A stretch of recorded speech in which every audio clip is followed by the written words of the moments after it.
Hey everyone, welcome back to the channel. Thanks for tuning in for another video. We've got an off day here at the James River. My day 2 starts tomorrow. We had a bad day 1.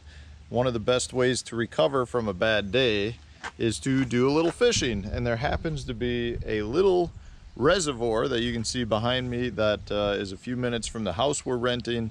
It is a trolling motor only lake, or you know, we can have the boat in.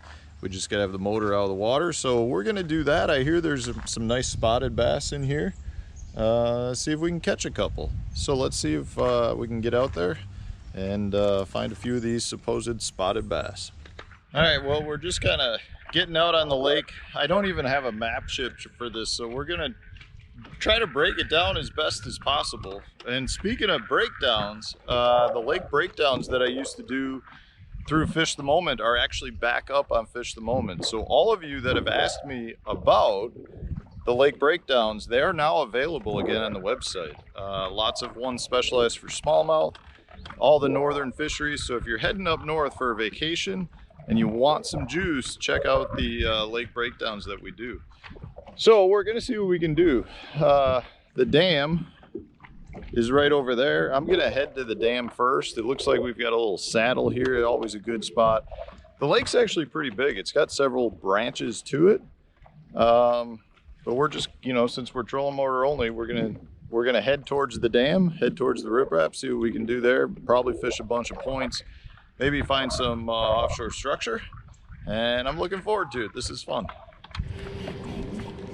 So I've made my way out here to the riprap. A couple of things point out, water temp's already 87.6. You know, I wouldn't say it's super deep. Right now I'm only in about 13 foot of water, just kind of looking around, trying to get a feel for the lake. And being that I can't use my big engine, I'm kind of stuck with where I'm at, but not a problem. It brings you back to the good old days. So can't say I really like what I'm seeing along this riprap. It's all just even. There's like no depth contours. There was one little sand point, but it came up real shallow, nothing special. But I'm not liking what I'm seeing.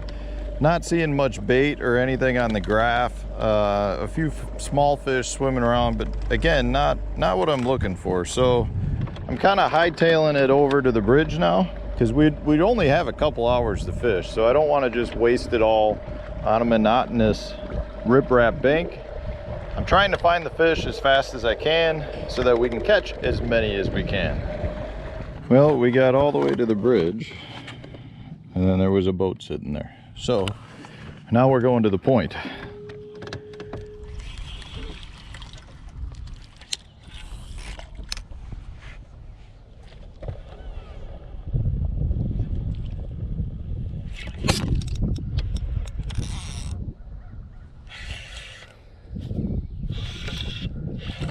Oh, nice one.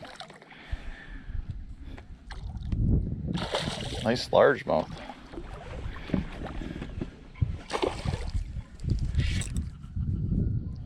I think it's a largemouth.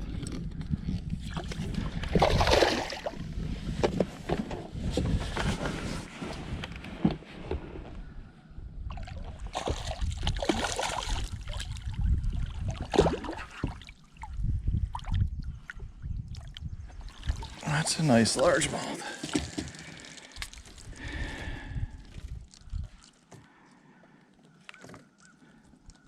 On the hover rig, and guys, this is the first time I've been using this. I found this here in Virginia at a bait shop. This is like my, I don't know, probably 10 minutes with that bait right there. How good does that thing look? That's a nice 3-pounder. So that's the Berkeley Power Bait saltwater jerk shad. It's a little tougher material. It moves awesome on that hover rig. It just darts side to side so good. And as you saw, that largemouth liked it. Now I assume there were largemouth in here, but I got to tell you, the everyone has told me, there are a couple of people I talked to said it's full of not necessarily full, but it's got big spotted bass. So let's see. That's kind of what I want to get into, because I can't catch them back home, but I don't mind catching nice largemouth either. So in this case, so that's the point I just came around, and I came over into this gut. This is the first kind of creek arm that looks like it's got some cover, and we just got out into the middle, and there's a bunch of shad out here. So we're gonna see if we can generate a few more bites like that. You can see there's a ball of shad. Let's see which way are they going. You can see there's some bass moving around. There's a bunch of shad. There's the bass. There's the ball of shad, another ball of shad. Let's see if we can get into these guys. They're moving real fast though.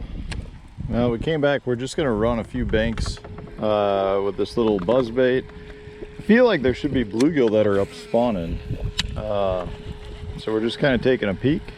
I haven't seen any actual bluegill beds. I've seen bluegill, but I have not seen bluegill beds. But you would think any of these little shaded little overhangs or lay down trees could definitely hold a bass of some form. So we're gonna do this for a little bit, see if we can generate a bite. Got a sample. I'm a sampler. I like to do a little bit of everything.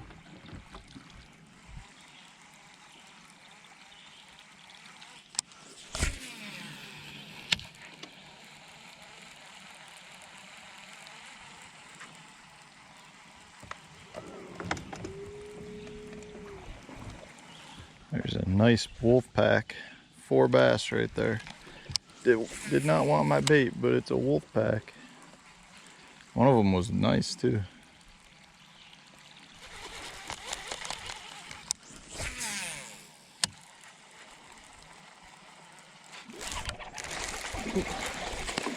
Woo!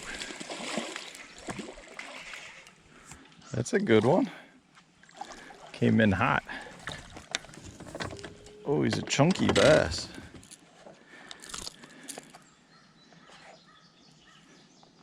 That's a good 2 1/4.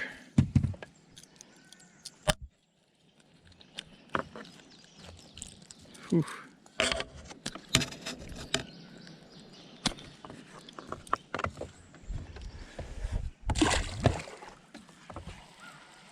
So that fish was set up in a perfect place. You know, a lot of these creeks have these little side drains that come in. So the main lake out that way, creek goes a ways back that way. There's a big gar down there. You get these little side drains. They're kind of like little nipples is what I call them. And the bluegill love to set up on those. A lot of times they'll spawn right in the drain, or they'll set up kind of, there's usually like little rounded points, and they'll spawn on those, and the bass will like to sit in them because the drain offers, you know, a little bit of a ditch, a little bit of a deeper water access. And it makes really good feeding locations because that's where the bluegill are going to be. So a lot of times you can just run those little drains. Like a lot of times they're not all the way in the back of the pocket. They're just in these little side drains like this, like that last one was. So if you get on a good bite in the summertime doing this, you know, you can catch some really nice fish. And I don't know if you can see those light spots, but there's bluegill beds down scattered around here. The problem is it's generally not a real high number thing. So for me, you know, like fishing the BPT, this would not be probably a winning pattern for those tournaments. You're not going to catch enough fish. For a standard 5-fish derby, you absolutely can win tournaments fishing for summertime bluegill bed eating fish, you know, that are up in a few feet of water. You know, and a lot of times the quality is really good too. You just need to generate enough bites to be able to get them to go. And you know, anything like a buzzbait, a popper, or prop bait can be great baits. Generally, you're talking top waters, your wacky rigs, a general Senko, that can be good. These are chunky fish for the summertime here. Look at the little belly on him.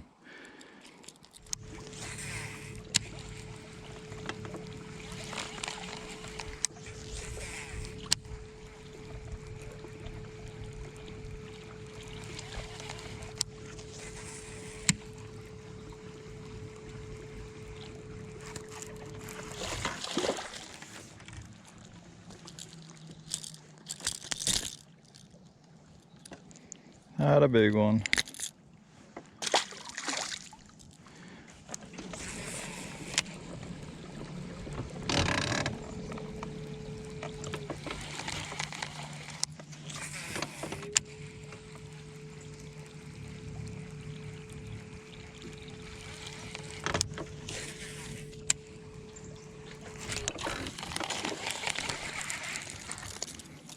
God, he's a little fat chunk.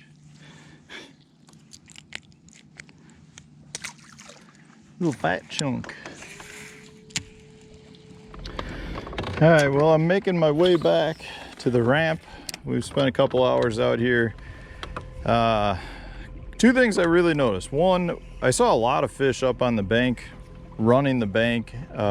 You know, we only had one decent one on the buzzbait. I had one really big one follow the buzzbait, but he didn't commit. And then just saw a lot of nice fish. So I'm impressed with the overall quality of the fish. I'd love to be here in the spring. And then, you know, I guess, I don't know if I picked the right arm to go up or not. This whole arm is really shallow. You know, for the most part, you're looking at 7-8 foot of water, which isn't bad, but water temp goes up to 90 degrees. So I think I would have rather stayed more on the main lake portion, which is where I pretty much caught the couple of decent ones that I did. You know, and if I came out, I'd probably do more graphing. I've noticed there's a lot of trees with the ends cut off, laydowns, and generally that means that there's a lot of brush piles put out because people cut the end off and then tow it out.